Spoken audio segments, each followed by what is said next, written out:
O silêncio do seu pastor é o combustível da tirania que vai escravizar os seus filhos, e enquanto você ora por um milagre no Brasil, a sua missão está entregando o futuro dos seus filhos para quem odeia os seus valores.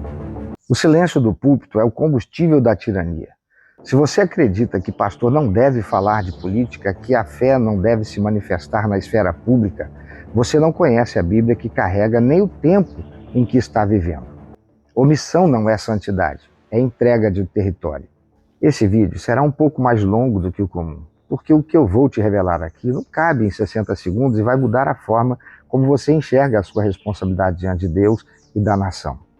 Fique comigo até o final, porque o conhecimento que falta ao povo eu vou te entregar agora. Separar fé de política foi a decisão mais política e a mais desastrosa que a igreja brasileira já tomou.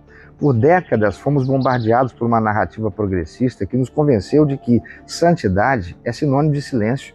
Criaram o estereótipo do bom pastor como aquele que é inofensivo, não toca em feridas sociais e apenas prega um amor abstrato enquanto o mundo desaba ao seu redor. Eu sou Cláudio Barroso, pastor batista, especializado em inteligência emocional, psicossomática e pós-graduado em neurociências e comportamento pela PUC. E um estudioso da mente e do comportamento humano que por 30 anos vem cuidando de vidas. Eu sei como a passividade destrói a dignidade de um povo. Hoje falo para cada cristão, cada líder e cada cidadão que entende que os princípios e valores bíblicos, a palavra de Deus, devem ser o sal que impede a putrefação da nossa sociedade. A neutralidade que te venderam é, na verdade, uma armadilha.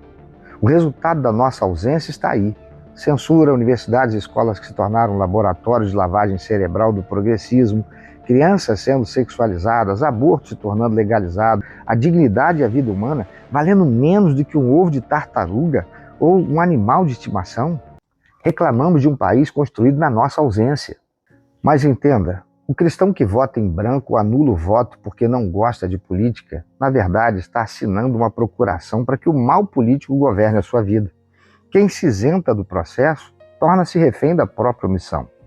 Quando você anula o seu voto, você permite que o projeto de poder de quem odeia a sua fé avance sem resistência. Políticos nos saúdam com a paz do Senhor apenas para garantir o voto, rindo pelas costas de uma manada que eles consideram ignorante. E nós colocamos na conta do demônio o que é fruto da nossa falta de posicionamento. Eu sei que muitos cristãos e pastores vocacionados estão constrangidos. Toda semana surge um escândalo, um adultério ou envolvimento de líderes com falcatruas. E por medo de serem atacados ou comparados a esses promotores de escândalo, muitos homens e mulheres de Deus se calam. Mas escute, o erro de alguns não pode paralisar os verdadeiros profetas. O escândalo de uns não anula a vocação daqueles que foram chamados para pregar toda a palavra. Não permita que o pecado alheio e os holofotes da grande mídia fomentando o escândalo silencie sua voz profética. Precisamos falar a verdade, doa quem doer. O pastor que usa o púlpito para dar voz a candidato em época de eleição, com a intenção de surfar no poder e obter benesses, é um traidor do seu chamado. Ele abre mão da autoridade espiritual e moral investida por Deus para se tornar um mercador de influências.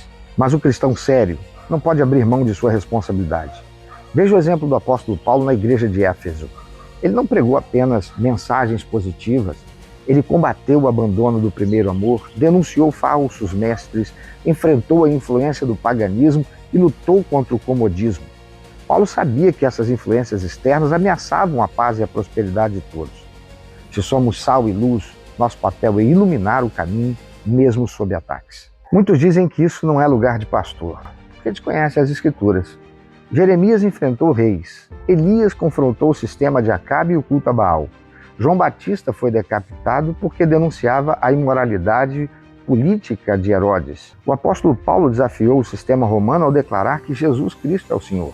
Quando Paulo instruiu Timóteo a pregar a palavra fora de tempo, ele ordenava o confronto da mentira com a verdade. O influenciador cristão que se cala para não perder seguidores, o crente que se cala para não sofrer constrangimentos e o pastor que se cala para não perder ovelhas estão entregando o rebanho aos lobos, a igreja à perseguição e a sociedade ao domínio de Baal. Não há neutralidade. Ou o cristão e o púlpito confrontam a idolatria do sistema ou se tornam cúmplices dela. Como estudioso da mente, eu garanto O comportamento passivo molda uma mentalidade escrava. Fé prática não é esperar que Deus faça o que Ele te deu mãos para executar. E é a fé que ocupa, decide e governa. Deus não nos deu o espírito de covardia, mas de poder.